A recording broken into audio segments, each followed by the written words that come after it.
That was a funny one. He has a friend, I think he's still acting, Tony Zerbe. Do you know that name? They were friends, I guess, from childhood. And one day, Tony Zerbe came in to say hello because he'd done the show several times and other things I had cast.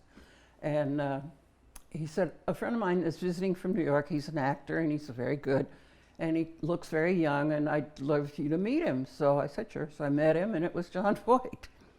And I had just read a script about a Swedish family that was moving into Dodge.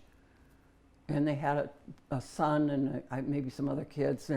But the story was mostly about the son, who was this big sort of, gangly kid that, what was he doing? I only got in trouble with some of the kids in the town or something. They tried to beat him up, or I don't remember if they did. And so here's this guy standing there saying hello how do you do to me from Tony Zerbe. And I said, and Zerbe said, he's done a lot of not a lot, but some acting in New York. And here he looks just like a Swedish kid. He's blonde. Blonde.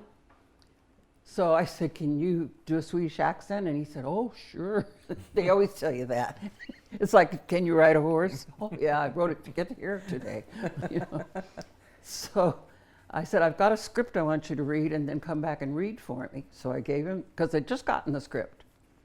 And so I gave him the script and said, take this home and read it and come back in a couple days and we'll see what happens. He was good. He had the Swedish accent down like that, which surprised everybody. Mostly him, I think, but he worked so hard. And at that time we had a director who was from Sweden, Gunnar Hellström. Yeah. I don't think Gunnar directed that episode, but he was around and somebody had told him about that episode and he wanted to see it. So later he said to me, I saw this kid that was in the Gunsmoke that you did.